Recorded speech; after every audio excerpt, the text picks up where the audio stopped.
नमस्कार। News special में आप सभी का बहुत स्वागत है। आपके साथ मैं हूं सचिन वर्मा। न्यूज स्पेशल में आज बात ऋषिकेश की। ऋषिकेश को वैसे तो चारधाम यात्रा का सबसे पवित्र स्थान माना जाता है, जिसकी तैयारी को लेकर प्रशासन हर साल अलर्ट मोड पर रहता है। चारधाम यात्रा की शुरुआत ट्रांजिट कैंप से होती है, जहां सरकार की ओर से यात्रियों के ठहरने, भोजन, सुरक्षा और तमाम तरीके की व्यवस्थाएं की जाती हैं, जहां पर 24 घंटे पुलिस बल भी तैनात रहता है। लेकिन इसी ट्रांजिट कैंप से एक बेहद चौंकाने वाली और गंभीर लापरवाही की खबर सामने आई है। और खबर बहुत हैरान करने वाली इसलिए है क्योंकि एक तरफ तो चारधाम यात्रा को लेकर बड़ी बड़ी प्रशासनिक बैठकें चल रही हैं, इसी दौरान होटल कैंप में बनी दोनों डॉर्मेट्री पर एक होटल संचालक के कर्मचारियों ने पिछले 4 महीने से अवैध कब्जा कर रखा है। बताया गया कि इन कर्मचारियों की संख्या 100 से भी अधिक है। जब इसकी पूछताछ हुई तो उन्होंने खुद स्वीकार किया कि पिछले 3 से 4 महीनों से यहां पर रह रहे हैं। लेकिन चिंता की बात यह है कि इन कर्मचारियों ने ना तो कैंप में रुकने का कोई एंट्री कराई और साथ ही ना कोई पहचान पत्र जमा किए, साथ ही इसके लिए कोई शुल्क भी जमा नहीं किया गया, जबकि यहां एक दिन रुकने का किराया 265 रुपए है। इससे भी हैरान करने वाली बात यह है कि डॉर्मेट्री के अंदर बीड़ी, सिगरेट के साथ साथ शराब के सेवन किए जाने की बात भी सामने आई है। तो सबसे बड़ा सवाल यह है कि आखिर डॉर्मेट्री पर कब्जा करने वाले लोग कौन हैं और पुलिस ने अब तक इनका वेरिफिकेशन क्यों नहीं कराया?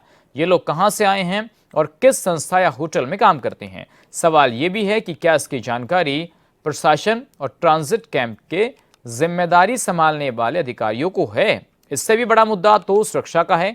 सुरक्षा में क्या भारी चूक हो रही है? क्या खुला खिलवाड़ सुरक्षा व्यवस्थाओं से किया जा रहा है, जो आने वाले समय में यदि सुधार नहीं होता तो बड़ी चूक साबित हो सकता है? देखिए वहां पहुंचे सामाजिक कार्यकर्ता और कैंप का जिम्मा संभाल रहे मैनेजर इस पर क्या बयान दे रहे हैं।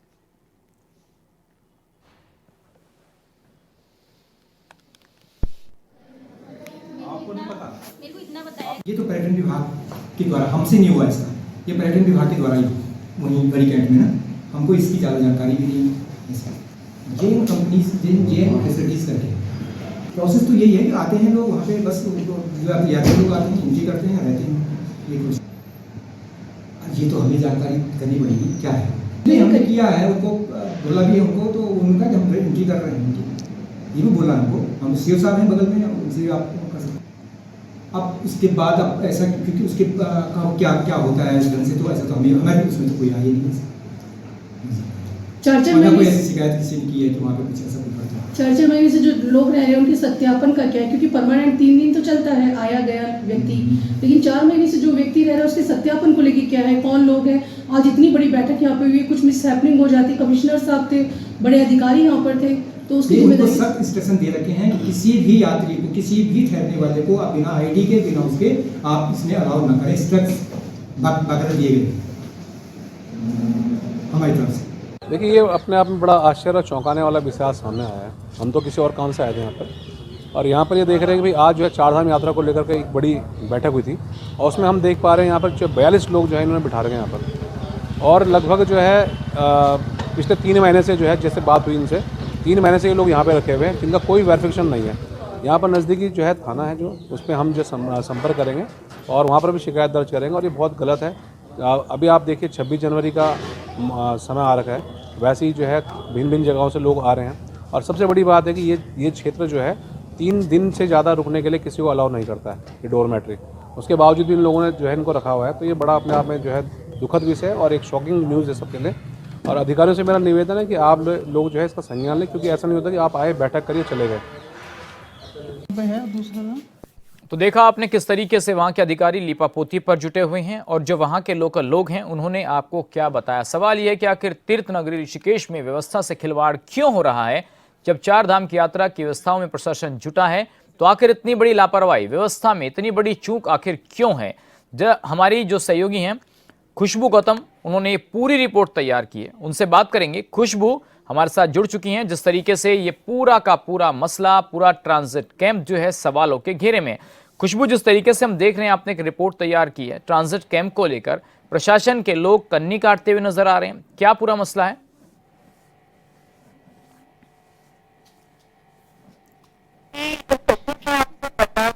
चारधाम यात्रा केवल यात्रियों के लिए ही बनाया गया है। यहाँ पर जो डोरमेट्री है, यहाँ पर यात्रियों के ठहरने की व्यवस्था भी की गई है। जी। लेकिन आज ये सवालों के घेरे में है।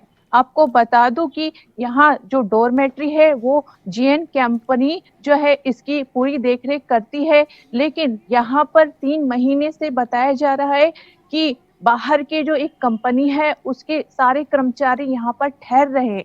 लेकिन जो ट्रांजिट कैंप जो डोरमेट्री है उसकी साफ साफ यही लिखित में है कि जो डोरमेट्री है वहां पर 3 दिन से यात्री ज्यादा ठहर नहीं सकते। लेकिन ऐसे में जो बाहर की कंपनी के जो कर्मचारी यहाँ पर रह रहे हैं और बिना वेरिफिकेशन के रह रहे हैं और जो पेइंग है उसके रह रहे हैं, ये एक बहुत बड़ा सवाल है। अधिकारियों से पूछे जाने पर वो साफ साफ मुकरते हुए नजर आए, यहाँ से छुपाते हुए भी दिखाई दिए हैं और अपने सवालों से मुकरते हुए भी नजर आए हैं। ऐसे में बहुत बड़ा सवाल है क्योंकि आने वाले 2026 में चारधाम यात्रा है और यहाँ पर काफी सारे यात्री, क्योंकि शीतकालीन यात्रा भी चल रही है और यात्रियों को जो है मनमाना रेट पर होटल में किराया पर रहना पड़ रहा है और डोरमेट्री में जगह नहीं मिल रही है।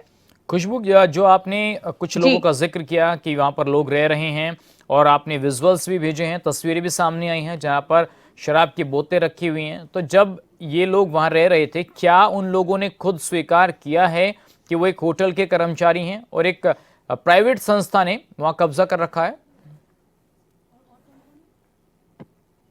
जी, मैं बता दूं कि जीएन फैसिलिटीज जो है वो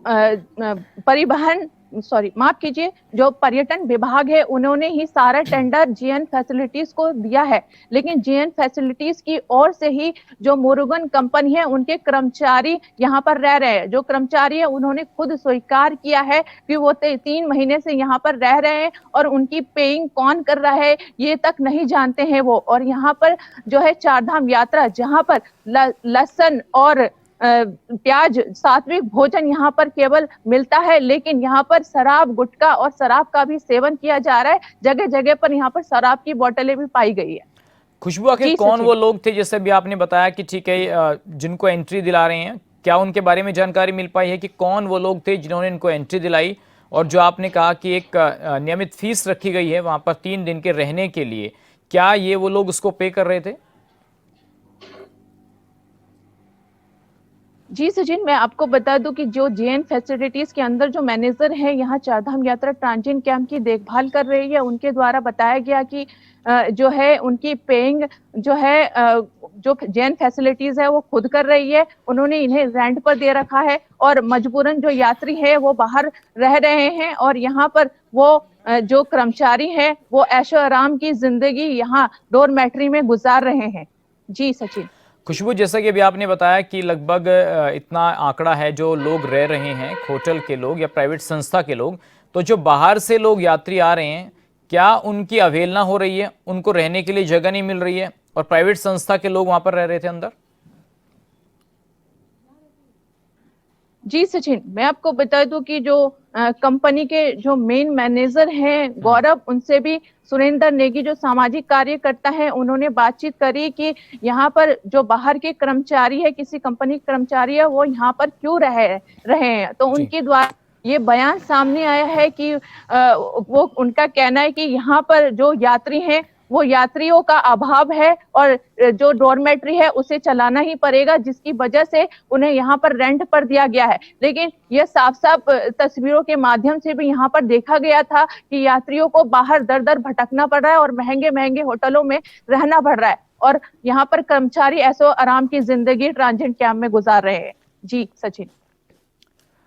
हाँ बिल्कुल, आप खुशबू हमारे साथ बने रहिए। थोड़ा बता देते हैं जो हमारे जितने भी दर्शक हैं, तो ट्रांजिट कैंप इसलिए बनाए जाते हैं ताकि जो यात्री हैं जो चारधाम यात्रा के लिए जा रहे हैं उनको रहने खाने की कोई दिक्कत ना हो। तो सरकार के द्वारा ये व्यवस्था की जाती है जिसमें 200 से ऊपर लगभग 265 का इसका एक 3 दिन का चार्ज रखा गया है। लेकिन यहाँ पर एक प्राइवेट संस्था के लोगों ने कब्जा कर लिया और हैरानी की बात यह है कि वो पिछले 2 से 3 महीने से यहाँ पर रह रहे थे। तो खुशबू, अब सवाल यह है कि क्या कोई ऐसा नियम है जिसके तहत सरकार के लोग इन ट्रांजिट कैंपों को इन डॉर्मेट्री को किसी प्राइवेट लोगों को दें, जैसा कि सामने आया है कि यहाँ पर कोई रह नहीं रहा था, तो साफ सफाई भी हो, इसलिए किसी को रेंट पर दे दें जिससे सरकार को इनकम भी हो। क्या कोई ऐसा नियम है?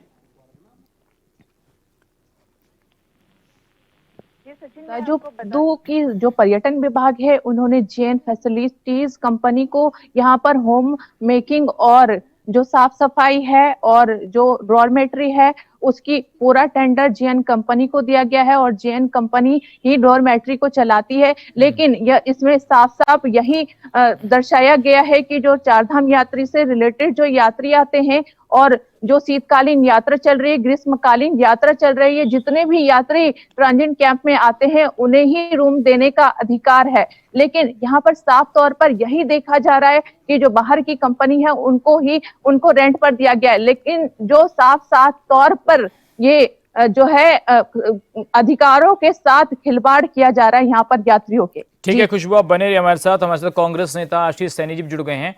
आशीष जी, आप हमारी रिपोर्ट देख रहे होंगे किस तरीके से जो चारधाम यात्रा है उसकी तैयारियां जोरों पर हैं, लेकिन दूसरी तरफ जो ट्रांजिट कैंप हैं, जो डॉर्मेट्री बनाए गए हैं, उनके अंदर ऐसी खबर सामने आई है। हमने जो रिपोर्ट तैयार किया जिसमें साफ तौर पर देखा गया है कि ये प्राइवेट संस्था जिसको लीज पर दिए गए थे उसके द्वारा ही किसी थर्ड पार्टी के पर्सनल लोगों को वहां पर रुकवाया जा रहा है, तो इस पर आप क्या कहेंगे? देखिए, ये लगातार वो अव्यवस्थाओं का एक नमूना है जिसके बारे में हम लगातार बात करते हैं। अभी एक दिन पहले ही आपने देखा होगा कि यहाँ पर कुंभ मेले की तैयारी के लिए बैठक की गई। दिन में बैठक हुई और दोपहर के बाद अधिकारियों के तबादले कर दिए गए। तो ये तो सरकार की गंभीरता दिखाता है। दूसरा, तैयारियों की स्थिति कैसी है? वो स्थिति यदि एक भी सैंपल निकालेंगे, चाहे जो उनके निवास है उन पर कब्जे की बात हो या फिर वहां पर कल 800 रुपए की थाली जो परोसी गई है उसकी बात हो, निश्चित रूप से सरकार ने अपनी जो लाल फीताशाही है उसका प्रदर्शन किया है और ये बताने की कोशिश की है कि यात्री राम भरोसे हैं, राम भरोसे पर आए, उनको सरकार के भरोसे पर यात्रा करने के लिए कोई जरूरत नहीं है। ये लोग जिस तरीके से यात्रा के बजट को ठिकाने में लगे हुए हैं, तो भ्रष्टाचार की जिस अधिकतम सीमा पर ये सरकार के अधिकारी जा रहे हैं उसका भी कोई जोड़ नहीं है। यदि हम शिकायत भी करेंगे तो इनके प्रवक्ता आकर कह देंगे कि हम तो जांच करा रहे हैं और कार्रवाई करेंगे और सख्त से सख्त कार्रवाई की जाएगी। ये सख्त पता नहीं कहाँ रखा हुआ है और आज ट्रांजिट कैंप की इस बदहाली पर किसको दोष दें और किसको दोष ना दें ये समझ में नहीं आ रहा है। आशीष जी, आपने बहुत बड़ी बात कही कि इसके जो सिस्टम चल रहा है इस पर किसको दोष दें किसको ना दें। तो क्या वाकई में ऐसा हो रहा है कि प्रशासन के लोगों को उसकी जानकारी ना हो, या फिर जैसा आप कह रहे हैं कि भाई जरूरी नहीं है कि अधिकारियों को जानकारी हो, तो क्या इसमें अधिकारियों को दोष देना सही रहेगा या जो अंदर के लोग हैं उनकी कुछ जो छोटे स्तर पर उनकी मिलीभगत से चलता है ऐसा? देखिए, निश्चित रूप से इसमें अधिकारियों की मिलीभगत है और बड़े अधिकारियों की अनदेखी है जी। इस तरह की अनदेखी लापरवाही के दायरे में नहीं आती, ये भ्रष्टाचार की जड़ के दायरे में आएगी। सरकार ने ना तो भ्रष्टाचार नियंत्रण के लिए कोई टीम बनाई है और ना ही जो व्यवस्थाएं बनाई गई हैं जिनको कमरों में घोषित किया जाता है वह मौके पर हैं भी अथवा नहीं, ये देखने के लिए भी कोई मॉनिटरिंग टीम इनके पास नहीं है। हमारा ये कहना है कि अभी भी वक्त है, सरकार और उसके अधिकारी गंभीरता से इस कामों करें। जो लोग गंभीर नहीं है उनको तत्काल हटाकर दूसरे अधिकारी को जिम्मेदारी दें। ये इस तरह की जो लापरवाही है वो बार बार दूसरे राज्यों से जो हमारे मेहमान यात्री आते हैं वो एक कड़वे अनुभव लेकर जाते हैं और सरकार बार बार उनको दबाने का काम करती है। ये इस प्रकार की गतिविधि उत्तराखंड जैसे यात्रा और पर्यटकों के प्रदेश में नहीं होनी चाहिए, क्योंकि अगर एक बार यात्री नाराज हो गए तो वो दोबारा कभी नहीं आएंगे। तमाम चीज़ों को ग्राउंड पर जाकर देखते भी हैं और आपका अनुभव भी है कि आपको क्या लगता है कि जो ट्रांजिट कैंप है क्या इसी सरकार में ऐसा हो रहा है या यात्रा तो पहले से भी चलती आती रही है, तो वहां पर किस तरीके का एक डिफरेंस देखते हैं आप? देखिए, ट्रांजिट कैंप जब बनाए गए उनका उद्देश्य ये था कि जो यात्री आ रहे हैं उनके रुकने की और उनकी व्यवस्थाओं के लिए थी। तो ट्रांजिट कैंप में यदि कोई कमी है तो उस कमी को दूर किए जाने की जरूरत है। मेरा ये कहना है कि हमें किसी भी अव्यवस्था के मामले में इस सरकार और उस सरकार का नहीं देखना चाहिए, ये दृष्टिकोण नहीं रखना चाहिए। हमें देखना चाहिए कि कैसे वर्तमान में हम बेहतर से बेहतर परिस्थिति में अच्छी से अच्छी सुविधा अपने यात्रियों को दे सकते हैं। जी, आशीष जी, जब आपने कहा अधिकारियों की बात है तो जाहिर सी बात है सरकार तो अच्छे अधिकारी को ही लगाएगी जब इतना बड़ा एक आयोजन है और हर वर्ष की तरह लोग आ रहे हैं। तो आपको लगता है कि ऐसे अधिकारियों तक कई बार ऐसा होता है कि जानकारियां नहीं पहुंच पाती हैं, तो क्या ये कह देना कि नहीं अधिकारियों की गलती है, संज्ञान में आ रहा है तो शायद कार्रवाई भी होगी? नहीं, अगर कार्रवाई होती है तो अच्छी बात है, लेकिन हमारा ये मानना है कि कार्रवाई से अधिक बेहतर है कि हम उस मजबूत सिस्टम को बनाएं जहां पे भ्रष्टाचार और लापरवाही की कोई गुंजाइश ना हो। जी, तो आशीष जी, जब चार धाम यात्रा की बात आती है, कल भी हमने इस पर डिबेट की थी, आप भी उसमें मौजूद थे, तो ये कहना कि भाई चार धाम यात्रा में लगातार जो यात्री हैं वो बढ़ रहे हैं। अब जब यात्री बढ़ रहे हैं तो जाहिर सी बात है ट्रांजिट जो कैंप हैं वो भी बढ़ाए जाएंगे। तो आपको नहीं लगता कि एक व्यवस्थाओं को बनाने के लिए एक बड़ा सिस्टम की भी जरूरत पड़ती है, तो जिसमें सरकार ये दावा करती है कि वो पूर्णतः पास है उसमें वो? देखिए, इसमें एक चीज को बड़े महत्वपूर्ण ढंग से समझने की जरूरत है। नंबर एक, हिंदुस्तान में जितने भी सेवाएं, चाहे स्कूल के बच्चों की संख्या हो, चाहे यात्रियों की संख्या हो, चाहे मरीज की संख्या हो, वाहनों की संख्या हो, जैसे जैसे जनसंख्या बढ़ेगी तो निश्चित रूप से बढ़ने का काम होगा। लेकिन हमारा ये कहना है कि जब यात्रियों की संख्या बढ़ रही है, एक और आप अपने कंधों को थपथपा रहे हैं लगातार कि हमने यात्रियों की संख्या बढ़ाई है, तो आपको ये भी ध्यान रखना चाहिए कि वो सुविधाएं भी बढ़ाए जाने की आवश्यकता है। एक सामान्य सी व्यवस्था है, कोई घर में अगर 10 मेहमान आ रहे हैं तो आप उतनी व्यवस्था करेंगे, और 10 से अधिक मेहमान आ रहे हैं तो आप व्यवस्थाओं को बढ़ाने का काम करेंगे। तो बेहतर प्रबंधन को और पिछले बार से और अच्छा प्रबंधन करना, ये महत्वपूर्ण आवश्यकता है। लेकिन वर्तमान में क्या है कि सरकार के सामने किसी मुद्दे को उठाओ इनके लोगों के सामने, तो ये लोग ना दाएं बाएं की बात करते हैं, लेकिन इसकी सीधे समाधान की बात नहीं करते हैं। जी, तो सर जो यात्रा चल रही है आप देख भी रहे हैं, क्या उसके लिए सुचारू रूप से काम हो रहा है? जो व्यवस्थाएं चाहिए थी सरकार उसके लिए प्रतिबद्ध है? क्योंकि आंकड़ा 50 लाख से ज्यादा का बता रही है सरकार, और कल आप कह रहे थे कि ये तो फेक आंकड़ा है। नहीं, आंकड़ा तो इसलिए फेक है क्योंकि आंकड़ा निकालने का कोई उनके पास माध्यम ही नहीं है। दूसरी बात, मैं ये कह रहा हूँ कि जब इनको मालूम है, मैं तो इन्हीं की बात को सही मान लेता हूँ, जब इनको मालूम है कि यात्रा में अच्छी सुविधाएं और यात्रियों की संख्या बढ़ रही है तो सुविधाएं बढ़ाने की जरूरत है। सुविधाएं बढ़ाने के नाम पर इनका बजट कम हो रहा है। मैं आपको एक उदाहरण दूंगा जिसमें हम कहेंगे कि कांग्रेस की सरकार की दृष्टिकोण क्या था। 2016 के अंधकुंभ में जो भी निर्माण किए गए वो स्थायी निर्माण किए गए। आप देखेंगे कि कावड़ मेला में भी जो एक लाइट लगाते हैं वो अस्थायी रूप से लगाते हैं, 2 महीने बाद उतार ली जाती है। उसका जो खर्च है उसको लाइट को लगाने के खर्च के बराबर ही है। तो यात्रा मार्ग पर हो, चाहे कावड़ यात्रा मार्ग पर हो या धार्मिक यात्राओं से संबंधित कोई भी मामला हो, तो हमारी पहली आवश्यकता है कि हम वहां पर जो निर्माण है या जो भी व्यवस्था है उनको स्थायी करने का काम करें। और जो होटल्स की फैसिलिटी है, हमारे यहाँ होटल जो बनते हैं वो भी बहुत अच्छे नहीं बन रहे हैं।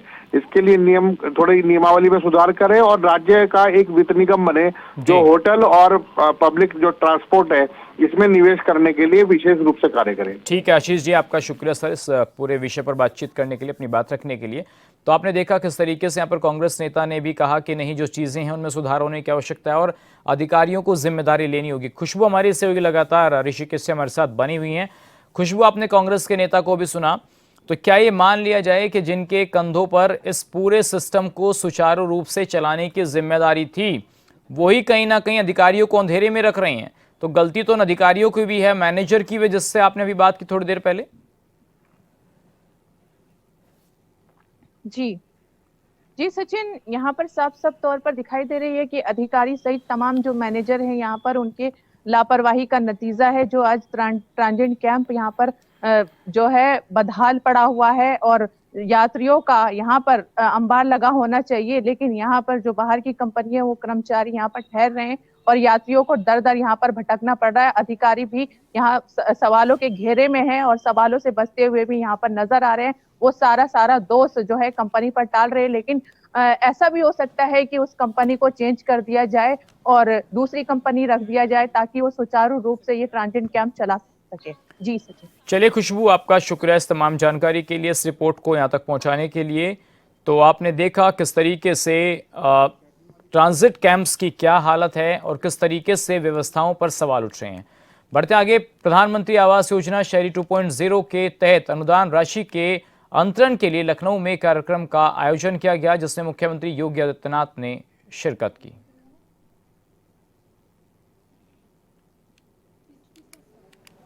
हाँ नमस्ते, आप काशी से बोल रही हैं? अच्छा, आपको आवास मिल गया ना? आपने अपना फोन देखा, उसमें पैसा आ गया होगा।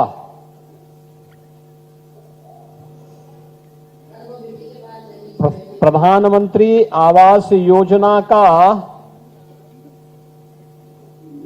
जो पैसा है उसकी पहली किस्त आपके खाते में आ गया होगा। प्रधानमंत्री जी मोदी जी ने आपको जो पहला यानी प्रधानमंत्री आवास योजना का जो लाभ दिया है उसका पैसा अभी आपके अकाउंट में भेज दिया गया, जो आपके अकाउंट में अभी पैसा आएगा। कैसा लग रहा आपको मकान? आपके पास क्या मकान नहीं था? अच्छा, तो कच्चा मकान था। ये मकान पाने से कैसा आपको लग रहा है?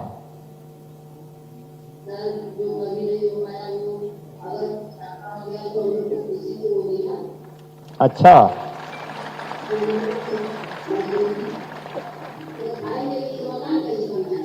अच्छा ये बताइए कि अब आप ये बताइए कैसे लग रहा है आपको मकान मिलने पर? खुशी है। तो ये प्रधानमंत्री जी को पत्र लिखेंगी इसके लिए? हाँ, तो एक पत्र लिख करके प्रधानमंत्री जी को धन्यवाद जरूर भेजिए, ठीक है?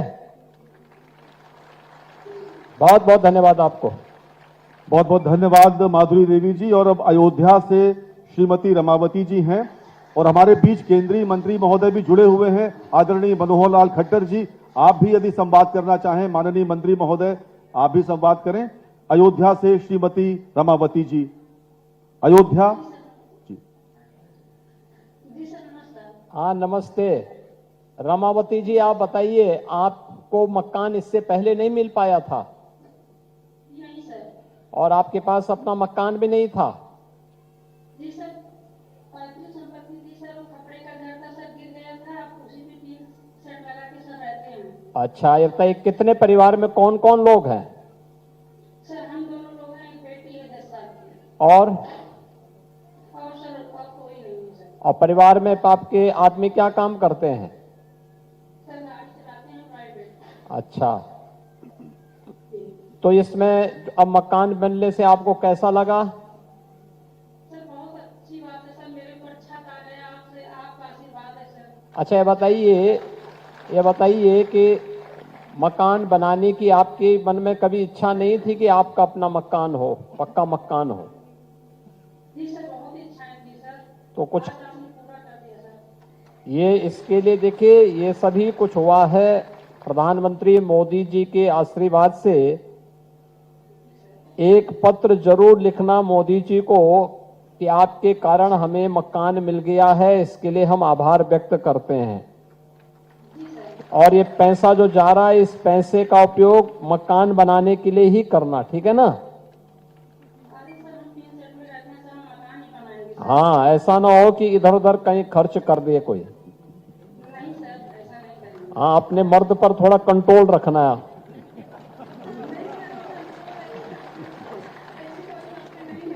हाँ हाँ, ठीक है, अच्छी बात है। लेकिन होता क्या है कि अक्सर जब पैसा कर मिलता है तो कुछ मर्द ऐसे होते हैं जो शराब में खर्च कर देते हैं। हाँ, तो आप देखिए उस संभाल करके और इस पैसे का उपयोग उसी में करना, ठीक है? आपको बहुत बहुत बधाई, बहुत बहुत बधाई। अयोध्या से अब हम चलते हैं जनपद अलीगढ़ की ओर। अलीगढ़ से श्रीमती पूनम चौधरी।